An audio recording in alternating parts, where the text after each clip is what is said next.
민수기 24장. 발람은 여호와께서 이스라엘에게 복 주시기를 원하신다는 것을 알았습니다. 그래서 발람은 전과 같이 마술을 쓰려 하지 않고 대신 광야 쪽으로 얼굴을 돌렸습니다. 발람은 이스라엘 백성이 지파별로 진을 치고 있는 모습을 보았습니다. 그때 하나님의 영이 그에게 들어갔습니다. 발람이 이런 말을 했습니다. 부올의 아들 발람의 말이라, 눈이 열린 사람의 말이라, 하나님의 말씀을 들은 사람의 말이라. 나는 전능하신 분에게서 환상을 보았고 그분 앞에 엎드릴 때 내 눈이 열렸도다. 야곱 백성아, 너희의 장막은 아름답고 이스라엘아, 너희의 집은 아름답구나. 너희의 장막은 골짜기처럼 펼쳐졌고 강가의 동산 같구나. 여호와께서 심으신 침향목 같고 물가에서 자라는 백향목 같구나. 이스라엘의 물통은 언제나 가득 찰 것이며 이스라엘의 씨는 물을 가득 머금으리라. 그들의 왕은 아각보다 위대하고 그들의 나라는 매우 큰 나라가 될 것이다. 하나님께서는 그들을 이집트에서 인도하셨고 그에게는 들소의 뿔과 같은 힘이 있다네. 그는 원수를 물리칠 것이며 원수의 뼈를 꺾을 것이고 활로 몸을 꿰뚫을 것이다. 사자처럼 웅크리고 있으니 누가 과연 잠자는 사자를 깨울 수 있으랴. 너를 축복하는 사람마다 복을 받을 것이요 너를 저주하는 사람마다 저주를 받을 것이라. 그러자 발락이 발람에게 화를 냈습니다. 발락은 주먹을 쥐고 발람에게 말했습니다. 내 원수들을 저주해 달라고 불렀더니 당신은 오히려 3번이나 축복해 주었소. 이제는 돌아가시오. 당신에게 보수를 충분히 주겠다고 말했지만 여호와께서 당신이 보수를 받는 것을 막으셨소. 그러자 발람이 발락에게 말했습니다. 왕이 나에게 보냈던 사람들에게도 내가 말하지 않았습니까? 발락이 은과 금으로 가득 찬 그의 집을 내게 준다 해도 나는 좋은 일이든 나쁜 일이든 어떤 일도 내 마음대로 할 수 없습니다. 나는 여호와께서 말씀하신 것만 말해야 합니다. 라고 말하지 않았습니까? 나는 이제 내 백성에게로 돌아가겠습니다. 하지만 이 백성이 장차 왕의 백성에게 무슨 일을 할지 말씀드리겠습니다. 발람이 이런 말을 했습니다. 부올의 아들 발람의 말이라, 눈이 열린 사람의 말이라, 하나님의 말씀을 들은 사람의 말이라. 나는 가장 높으신 하나님을 안다. 나는 전능하신 분에게서 환상을 보았고 그분 앞에 엎드릴 때 내 눈이 열렸도다. 나는 언젠가 오실 분의 모습을 보는도다. 그러나 당장 오실 분은 아니다. 야곱에게서 별이 나오고 이스라엘에게서 다스리는 자가 나올 것이다. 그는 모압 백성의 이마를 깨뜨릴 것이고 셋 자손의 해골을 부술 것이다. 에돔은 정복될 것이다. 그의 원수 세일도 정복될 것이다. 하지만 이스라엘은 힘을 떨칠 것이다. 야곱 자손에게서 한 통치자가 나올 것이며 성에 남아있는 사람을 멸망시킬 것이다. 발람은 아말렉을 보고 이런 말을 했습니다. 아말렉은 으뜸가는 나라였으나 마침내 멸망할 것이다. 발람은 가인 자손을 보고 이런 말을 했습니다. 너의 집은 든든하고 너희 보금자리는 바위 안에 있도다. 하지만 너희 가인 자손은 쇠약해질 것이며 아시리아가 너희를 포로로 잡아갈 것이다. 발람은 또 이런 말을 했습니다. 하나님께서 이 일을 하실 때는 아무도 살지 못하리라. 키프로스 바닷가에서 배들이 와서 아시리아와 에벨을 물리쳐 이길 것이다. 그러나 그들도 역시 망할 것이다. 이 말을 하고 발람은 자리에서 일어나 집으로 돌아갔습니다. 발락도 자기 갈 길로 갔습니다. 시편 66편. 땅에 있는 모든 것들이여 하나님께 기쁨의 소리를 외치십시오. 하나님의 찬란한 이름을 노래하십시오. 그분에게 영광스러운 찬송을 드리십시오. 하나님께 말하십시오. 주께서 하신 일이 놀랍습니다. 주의 능력은 대단하셔서 주의 원수들이 주 앞에 고꾸라집니다. 온 땅이 주께 머리를 숙입니다. 그들이 주를 찬양하며 주의 이름을 찬송합니다. 셀라. 와서 하나님께서 이루신 일을 보십시오. 하나님께서 사람들을 위해 하신 놀라운 일들을 보십시오. 주께서 바다를 마른 땅으로 바꾸셨습니다. 그러자 사람들이 걸어서 바다를 건넜습니다. 자, 다 함께 와서 하나님을 찬양합시다. 하나님께서 그 능력으로 영원히 다스리십니다. 하나님의 눈은 모든 나라들을 지켜보십니다. 그러므로 배반하는 자들이여 그분께 대항해서는 안 될 것입니다. 셀라. 모든 백성들이여 우리 하나님을 찬양하십시오. 모든 사람들이 들을 수 있게 큰 소리로 그분을 찬양하십시오. 하나님께서 우리의 목숨을 살려두시고 우리가 미끄러져 넘어지지 않게 하셨습니다. 오 하나님, 주는 우리를 시험하셨습니다. 주는 은처럼 우리를 불 속에다 달구셨습니다. 주께서 우리를 감옥에 집어넣으시고 우리 등 위에 무거운 짐을 지어주셨습니다. 주께서 원수들로 우리 머리를 밟고 지나가게 하셨습니다. 우리는 불과 물 속을 지나가게 되었습니다. 그러나 주는 끝내 우리를 풍부한 곳으로 데려다 주셨습니다. 내가 태워드리는 제물인 번제물을 주의 성전에 가지고 가서 주께 맹세한 것을 갚겠습니다.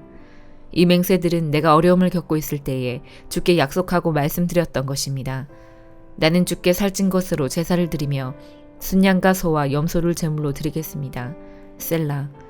하나님을 두려워하는 모든 사람들이여 와서 잘 들으십시오. 그분이 내게 하신 일을 모두 여러분에게 말씀드리겠습니다. 나는 하나님께 간절히 부르짖었습니다. 내가 열심히 하나님을 찬양했습니다. 만일 내 마음속에 죄를 품고 있었다면 주는 내 소리를 듣지 않으셨을 것입니다. 그러나 하나님은 들으셨습니다. 하나님께서 내 기도를 들으신 것입니다. 하나님을 찬양하십시오. 그분은 내 기도를 거절하지 않으셨습니다. 그분은 나를 향한 사랑을 멈추지 않으셨습니다. 시편 67편.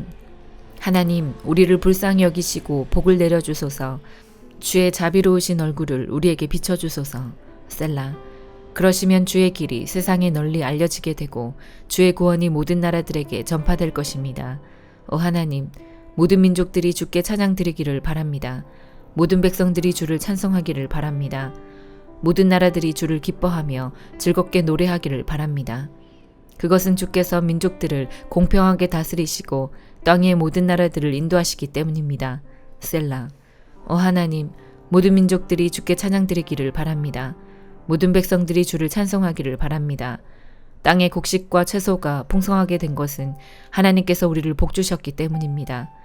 하나님께서 우리에게 복을 주실 것이니 땅 끝에 이르기까지 사람들이 주를 높일 것입니다. 이사야 14장. 여호와께서 야곱 백성을 불쌍히 여기시고 이스라엘을 다시 선택하셔서 그들을 고향에서 살게 하실 것이다. 그때의 외국 백성도 이스라엘 사람들에게 와서 야곱 백성과 하나가 될 것이다. 여러 민족이 이스라엘 사람을 고향으로 데려다 줄 것이며 이스라엘 백성은 여호와의 땅에서 그들을 남종과 여종으로 삼을 것이다. 옛날에는 이스라엘 사람이 그들에게 사로잡혀 갔으나 이제는 그들을 사로잡고 자기들을 압제하던 자들을 다스릴 것이다. 여호와께서 힘든 일로 슬퍼하고 고생하는 이스라엘 사람을 쉬게 하실 것이다. 그들이 다시는 종으로 일하게 되지 않을 것이다. 그날이 오면 이스라엘은 바빌로니아 왕을 가리켜 이렇게 노래할 것이다. 우리를 억누르던 무자비한 왕이 죽어버렸네. 다시는 다스리지 못하게 되었네. 여호와께서 악한 통치자들의 호를 꺾으시고 압제자들의 권력을 빼앗아 가셨네. 바빌로니아 왕이 노하여 민족들을 쳐부수고 끊임없이 백성들을 치고 나라들에게 화를 내며 몹쓸 짓을 하더니 이제 온 땅이 편히 쉬며 평화를 누리게 되었네. 모든 백성이 기뻐하며 노래를 시작하네. 바빌로니아 왕의 일로 소나무들도 기뻐하고 레바논의 백향목들도 즐거워하네. 나무들이 말하기를 드디어 바빌로니아 왕이 쓰러졌다. 이제는 아무도 우리를 찍지 못한다 라고 했다네. 네가 온다 하니 지하 죽음의 세계가 너를 맞으려고 들떠있다. 땅의 지도자들이었던 죽은 영혼들마저 너를 맞으려고 깨어난다. 민족의 통치자들이었던 죽은 왕들이 보좌에서 일어나 너를 맞이한다. 이 모든 지도자들이 너를 비웃으며 너도 우리처럼 힘을 잃었구나. 우리와 똑같이 되었구나 라고 말한다. 네 영광이 죽음의 세계로 떨어지고 네 비파 소리도 함께 떨어진다. 구더기들이 네 밑에 침대처럼 깔리고 지렁이들이 네 몸을 이불처럼 덮는다. 아침의 아들 오 새벽별이여 네가 하늘에서 떨어졌구나. 옛날에는 세계 모든 민족이 네 앞에서 엎드려 절하더니 이제는 네가 땅바닥에 나뒹굴고 말았구나. 너는 마음속으로 내가 하늘로 올라가 내 보좌를 하나님의 별들보다 더 높은 곳에 두겠다. 또 내가 신들의 거룩한 산 위에 자리를 잡고 앉겠다. 구름 꼭대기까지 올라가 가장 높으신 하나님과 같아지겠다라고 하더니 이제 너는 무덤 속으로 죽음의 세계 밑바닥으로 떨어졌구나. 너를 보는 사람마다 너를 자세히 살피며 생각이 잠길 것이다. 그들이 말하기를 이 사람이 온 땅에 두려움을 몰고 왔던 그 사람인가? 나라들을 뒤흔들던 그 사람인가? 세계를 황무지로 바꿔놓고 성들을 멸망시키며 사람들을 포로로 사로잡아 고향으로 돌려보내지 않았던 바로 그 사람인가? 할 것이다. 모든 민족들의 왕들이 전부 영광스럽게 묻혔고 왕마다 모두 제 무덤에 묻혔지만 너는 네 무덤에서 내어 쫓길 것이다. 더러운 오물처럼 너는 내던져지고 말 것이다. 칼이 찔려 죽은 사람들의 시체가 네 몸을 뒤덮고 사람들이 구덩이 밑바닥으로 너를 내던지니 너의 시체를 사람들이 짓밟을 것이다. 네가 네 나라를 폐허로 만들었고 네 백성을 죽였으므로 너는 다른 사람들처럼 묻히지 못할 것이다. 너는 악인의 후손이기 때문에 다시는 아무도 네 이름을 부르지 않을 것이다. 그의 자손을 죽일 준비를 하여라. 그들의 조상이 죄를 지었으므로 그들도 죽여라. 그들이 다시는 땅을 차지하지 못할 것이며 다시는 땅 위에 성을 쌓지 못할 것이다. 만군의 여호와께서 이렇게 말씀하셨다. 내가 그 백성을 치겠다. 바빌론의 이름과 그 남은 자들을 지워버리고 그들의 자손까지도 멸망시키겠다. 여호와의 말씀이다. 내가 바빌론을 고슴도치의 소굴이 되게 하고 무릉덩이로 만들며 멸망의 빗자루로 깨끗이 쓸어버리겠다. 만군의 여호와의 말씀이다. 만군의 여호와께서 이렇게 맹세하셨다. 이 모든 일을 내가 계획한 그대로 실행하며 내가 작정한 그대로 이루겠다. 내가 아시리아를 내 땅에서 멸망시키고 내 산에서 짓밟겠다. 그가 내 백성에게 무거운 짐을 지웠으나 내가 그 멍에를 어깨에서 벗겨버리겠다. 이것이 여호와께서 온 땅에 대해 세우신 계획이다. 주께서 손을 들어 모든 민족을 치겠다고 하셨다. 만군의 여호와께서 계획을 세우시면 아무도 막을 수 없다. 주께서 손을 들어 백성을 심판하시면 아무도 그것을 돌이킬 수 없다. 이것은 아하스 왕이 죽던 해에 여호와께서 하신 말씀입니다. 블레셋아, 너를 치던 막대기가 부러졌다고 그렇게 기뻐하지 마라. 뱀이 더 위험한 새끼를 낳을 수도 있는 법이다. 새 왕이 일어나 날쌔고 무서운 뱀처럼 너를 물 것이다. 내 백성 가운데는 가장 가난한 사람도 배불리 먹고 생활이 어려운 사람도 평안히 누울 것이다. 그러나 네 집안은 내가 굶주려 죽게 하고 살아남은 네 모든 백성도 죽게 할 것이다. 성문 안에 사는 사람들아, 슬피 울어라. 블레셋 전체가 다 없어지게 되었구나. 북쪽에서 먼지 구름이 몰려온다. 전투 준비를 끝낸 군대가 몰려온다. 블레셋의 사신들에게 무엇이라고 전할까? 여호와께서 시온을 굳게 세우셨으니 굶주린 백성이 그리로 피한다고 전하여라. 베드로전서 2장. 그러므로 여러분은 모든 악과 거짓을 버리십시오. 위선자가 되지 말고 시기하며 험담하는 자가 되지 마십시오. 여러분의 삶 가운데서 이 모든 것을 없애십시오. 가난하기가 젖을 찾듯이 순결한 말씀을 사모하십시오. 그러면 여러분의 믿음이 자라나고 구원을 받게 될 것입니다. 여러분은 이미 주님의 선하심을 맛보아 알고 있지 않습니까? 우리 주 예수님은 산돌이십니다. 세상 사람들은 이 돌을 버렸지만 그분은 하나님께서 선택하신 머릿돌이십니다. 하나님께서는 그 누구보다도 귀한 존재로 그분을 택하셨습니다. 그러므로 그분께로 오십시오. 여러분도 산돌처럼 거룩한 성전을 짓는 데 사용되시기 바랍니다. 그리고 하나님께 영적인 희생제사를 올려드리는 거룩한 제사장이 되시기 바랍니다. 하나님께서는 예수 그리스도를 통하여 그 희생제사를 받으실 것입니다. 성경에 이와 같은 말씀이 있습니다. 내가 시온의 주춧돌을 놓고 이 보배로운 돌 위에 모든 것을 세울 것이다. 누구든지 주님을 의지하는 자는 결코 실망하지 않을 것이다.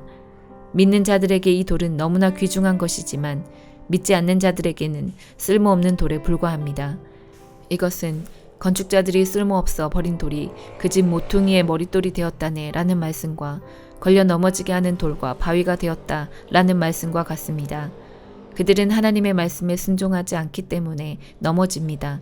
바로 이것이 그들을 향한 하나님의 계획이기도 합니다. 그러나 여러분은 하나님께서 선택하신 민족이며 왕의 제사장입니다. 또 거룩한 나라이며 하나님께서 홀로 다스리는 나라의 백성입니다. 하나님께서는 그분의 행하신 놀라운 일들을 알게 하시려고 여러분을 어두운 가운데서 불러내어 그의 놀라운 빛 가운데로 인도하셨습니다. 여러분이 전에는 하나님의 백성이 아니었지만 지금은 하나님의 백성입니다. 이전에는 은혜를 몰랐지만 지금은 은혜를 받고 누리고 있습니다. 사랑하는 여러분, 여러분은 이 세상에서 나그네와 같은 사람들입니다. 그러므로 육신이 원하는 악한 일들을 멀리하시기 바랍니다. 이런 것은 영혼을 대적해 싸우는 것들입니다. 여러분 주위에는 믿지 않는 자들이 많이 있습니다. 그들은 여러분이 잘못 살고 있다고 말할지도 모릅니다. 그러므로 착하게 사십시오. 그들이 여러분의 선한 행동을 보고 그리스도께서 다시 오시는 날에 하나님께 영광을 올려드릴 것입니다. 이 세상의 권위를 가진 사람들에게 복종하십시오. 그렇게 하는 것이 주님을 위한 것입니다. 최고의 권위를 가진 왕께 복종하십시오. 또한 왕이 보낸 관리에게도 복종하십시오. 그들은 잘못된 사람을 벌하고 옳은 일을 하는 사람에게 상을 주라고 보냄을 받은 자들입니다. 여러분이 선하게 행동할 때 어리석은 사람들은 여러분에 관해 더 이상 험담을 하지 못할 것입니다. 이렇게 하는 것이 하나님의 뜻입니다. 자유인으로 사십시오. 그러나 자유를 잘못 사용하여 악을 행하는 구실로 삼지는 말기 바랍니다. 하나님을 섬기는 자로 생활하십시오. 모든 사람을 존중하고 하나님 안에서 형제 자매를 사랑하며 하나님을 두려워하고 왕을 존경하십시오. 하인들이여 주인을 존경하고 그 권위에 복종하십시오. 선하고 친절한 주인에게만 아니라 악하고 나쁜 주인에게도 복종하십시오. 아무런 잘못이 없는데도 억울하게 벌을 받을 수 있습니다. 그때 하나님을 생각하고 말없이 참는다면 하나님은 그런 그를 기뻐하실 것입니다. 만약 잘못한 일로 벌을 받는다면 그것을 참는다고 칭찬받을 이유가 없는 것입니다. 여러분이 선한 일을 하고 고난을 받을 때 인내할 수 있다면 그것은 하나님 보시기에 참으로 아름다운 일이 됩니다. 이것을 위해 여러분은 부르심을 받았습니다. 그리스도께서 여러분을 위해 고난을 받으심으로 우리가 따라야 할 모범을 보여주셨습니다. 그러므로 그리스도의 발자취를 따르십시오. 그분은 죄가 없으시며 거짓을 말한 적도 없으십니다. 예수님은 모욕을 당해도 욕하지 않으시고 고난을 받을 때도 위협하지 않으셨습니다. 그는 모든 것을 공정하게 심판하시는 하나님의 손에 자신을 맡기셨습니다. 그리고 몸소 우리 죄를 짊어지고 십자가에 달려 돌아가심으로써 우리가 더 이상 죄를 위해 살지 않고 의를 위해 살 수 있게 하셨습니다. 그리스도께서 상처를 입으심으로써 우리가 낫게 된 것입니다. 여러분은 길 잃은 양처럼 잘못된 길로 갔지만 이제는 영혼을 살피시는 목자와 보호자의 품으로 되돌아왔습니다. 아멘.